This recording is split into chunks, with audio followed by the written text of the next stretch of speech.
Welcome back. What a powerful week of introspection, of ministry, of thinking through our walk with God, getting closer to the cross, getting closer to the resurrection as we prepare our hearts for Sunday morning.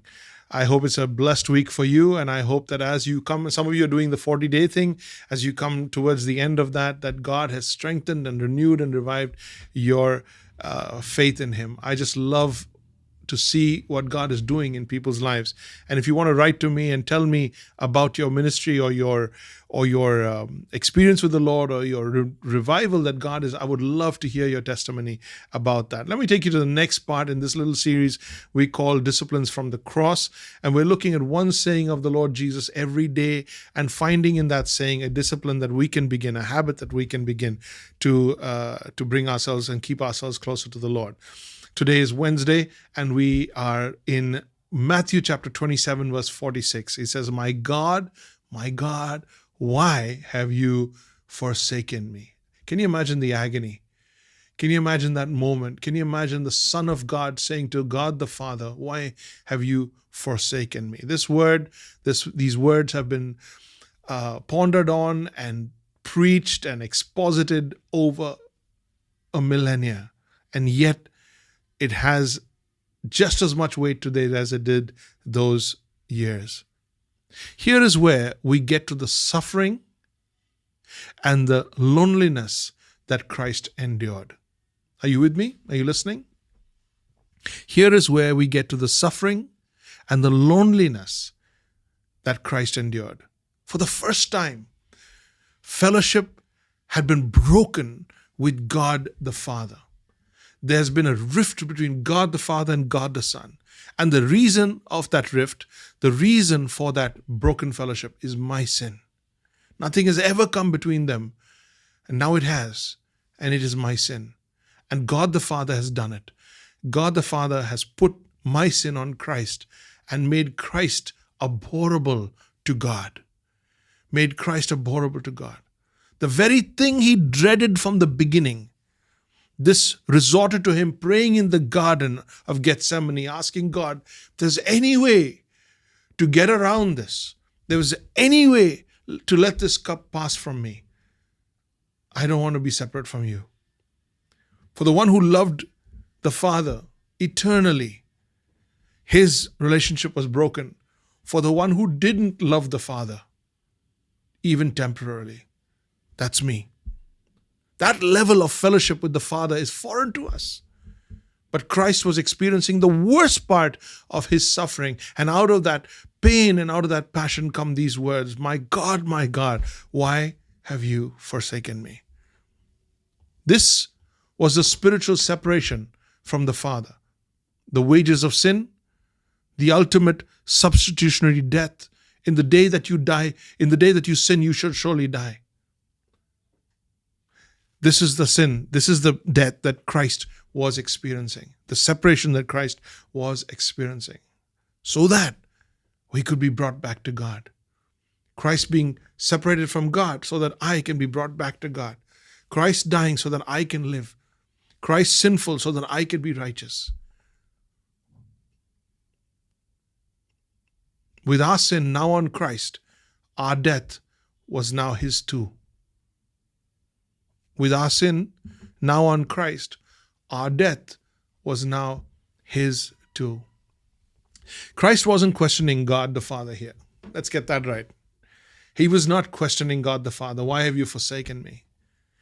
But what He was doing was identifying with man. Why? Why have you forsaken me? The man who longs for fellowship with God and experiences the pain of that separation from God.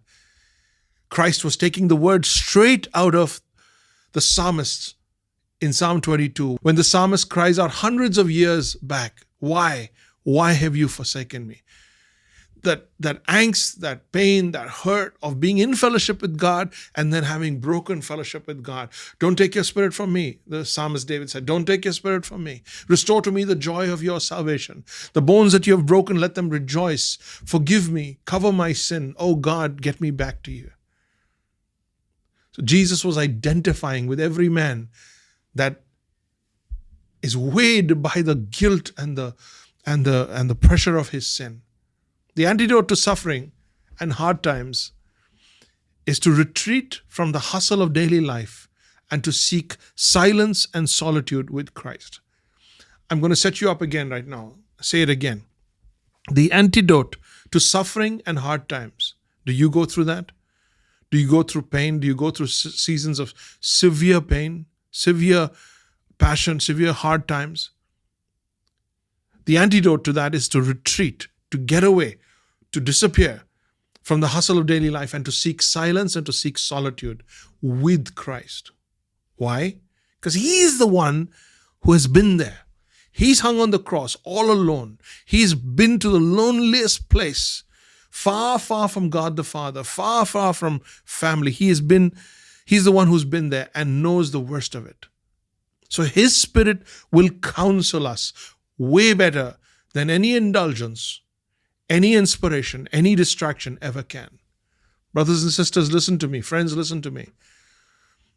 When we retreat from the hustle and bustle of life, and we make it a habit to be alone with the Lord, solitude and quietness, silence, and we ask God the Spirit to minister to us and counsel us, the Lord Jesus who hung on the cross and experienced the worst of hardship, of pain, of suffering, of rejection, of agony, he's the one who is able to take us through that, carry us through that, and counsel us way better than any indulgence can, any inspiration can, and any distraction can. My friend, let's make it a habit to set aside time periodically, to shut down, to retreat, to switch off, and to draw from Christ, the one who has the strength to do it alone, to go it alone. He both identifies and understands what we are experiencing and what we need in the moment. You're never going to experience it. You're never going to taste of it until you set that time aside. So let's make a habit to do that. Silence and solitude, a discipline we all desperately need in this day and age. And maybe that's what you've been needing to do. Come away with me, Christ said. Come away with me. Because he has the words of life. He has the words of hope. He has the words of eternity. He is the living word. Have a wonderful week ahead. And as you prepare your heart and spirit, let the ministry that God is giving you, let the blessing that God is flowing to you, flow through you to some of the others. Make someone's day today by sharing what you've been thinking about and hearing from. God bless.